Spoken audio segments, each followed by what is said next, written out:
அபாயகரமான ஒரு பண்பாக இந்த ஹதீஸிலிருந்து நம்மளுக்கு அல்லாஹ்வுடைய தூதர் ஸல்லல்லாஹு அலைஹி வஸல்லம் பாடம் சொல்லித் தருவார். பொதுவாக ஒருவர் இன்னொருவர் மீது அன்பு பாராட்ட வேண்டும் என்று சொன்னால், ஒருவர் மீது இன்னொருவர் நல்ல அபிப்பிராயங்கள் கொள்ள வேண்டும். இந்த நல்ல அபிப்பிராயங்களை சிதைக்கக்கூடிய ஒன்றுதான் இந்த கோல் மூட்டக்கூடிய செய்தி. அவரை பற்றி என்னிடத்தில் ஒரு செய்தியை சொல்வதும், என்னை பற்றி அவரிடம் சென்று செய்திகளை பரிமாறிக் கொள்வதும், நம்ம பத்தி அவரை பற்றி சொன்னாரு, அவரு உன்னை பத்தி இப்படி சொன்னாரு, 2 பேர்த்தையும் என்ன செய்வது, மாத்தி மாத்தி செய்திகளை பரிமாறி இருவர்களுக்கு மத்தியில ஒரு விரோதத்தை உருவாக்கக்கூடிய மிகப்பெரிய ஒரு அபாயகரமான ஒரு காரியம் தான் இந்த கோல் மூட்டுற வேலை. நல்லவர்களை பொறுத்தளவில் கோல் மூட்ட மாட்டாங்க. எந்த அளவுக்குன்னு சொன்னா, பொய் சொல்லுவதில் அனுமதிக்கப்பட்ட இன்னொரு காரியம், நட்புகளை இணைப்பதற்காக வேண்டி, உறவுகளை தலைத்தோக செய்வதற்காக வேண்டி பொய் சொல்லலாம். இது மார்க்க அனுமதிக்கணும். ஆனா பொய் சொல்றத அது தீய வழிபால் கொண்டு செல்லும், நரகத்தின்பால் கொண்டு செல்லும் என்று எச்சரிக்கக்கூடியதே இஸ்லாமிய மார்க்கும் நிலைக்குள்ளார் சொல்லாரு சொல்லலாம்.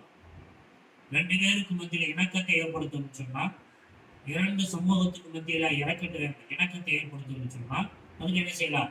பொய் சொல்லுவோம். பொய் சொல்றது ஒண்ணு அதுல தப்பான காரியம் இல்லை. ஏன்டா எதிரான குணங்களை சொல்லி காட்டி என்ன செய்யறது? அவங்களுக்கு பத்தி இணக்கத்தை ஏற்படுத்தல. என்னப்பா நீ அவரை பத்தி இப்படி பேசிட்டு இருக்கிற, உன்னை பத்தி இவ்வளவு உயர்வா அவர் பேசிட்டு இருக்கிறாரு, உன்னைய பத்தி இவ்வளவு நல்ல அபிப்பிராயம் சொல்லிட்டு இருக்கிறாரு, நீ அவரை பத்தி இந்த மாதிரி எல்லாம் சொல்லிய, சொல்லாத விஷயத்தை சொன்னதாக சொல்லுன்ற போது அப்ப 2 பேருக்கு மத்தியில் ஒரு வெட்க உணர்வு ஏற்படும். நம்மளுடைய ஃப்ரெண்டு, நம்மளுடைய இந்த உறவினர் நம்மளை பத்தி நல்ல அபிப்பிராயம் வச்சிருக்கும் போது, நான் காலகாலமா எல்லாத்தையும் இப்படிலாம் அவரை பத்தி தப்பும் தவறுமா பேசிட்டு இருக்கிறேன் என்று வெட்கப்படக்கூடிய ஒரு சூழல் ஏற்படுத்துவது மட்டுமல்லாமல், நம்மை பற்றி நல்ல அபிப்பிராயம் சொன்ன அவரை மீது பாசமும் நல்ல இணக்கம் ஏற்படும். அப்ப மனித நேயம் தலை தூங்குவதற்கு முக்கியமான காரியங்களாக இருக்கக்கூடியது ஒருவரை ஒருவர் நல்ல அபிப்பிராயத்தை ஏற்படுத்தி விடுவது. இந்த நல்ல அபிப்பிராயத்தை துளைக்கக்கூடிய, அதை கெடுக்கக்கூடிய ஒரு காரியம்தான் ஒருவரை ஒருவர் என்ன செய்வது, மூட்டி விடக்கூடிய காரியம். அப்ப இந்த மூட்டி விடக்கூடிய காரியம் எந்த அளவுக்கு ஒரு மிகப்பெரிய பலாதகமான விஷயம் சொன்னால், ஒரு ஷிர்கை செய்யக்கூடியவனுக்கு அல்லது குஃபரை செய்யக்கூடிய ஒருவனுக்கு எப்படி நரகம் கிட்டுமோ, எந்த அளவுக்கு நரகம் தரப்படுமோ, அதுபோல ஒரு அபாயகரமான தீய நரகத்தினுடைய வழியாக கோல் சொல்லி திரிவதும், ஒருவரை ஒரு மூட்டி விடுவதும் நரகத்தின்பால் இட்டு செல்லக்கூடிய அபாயகரமான காரியம் என்பதை அல்லாஹ்வுடைய தூதர் ஸல்லல்லாஹு அலைஹி வஸல்லம் சொல்லி காட்டி, ஒவ்வொருவர்கள் மனித நேயத்தோடு வாழ வேண்டும்.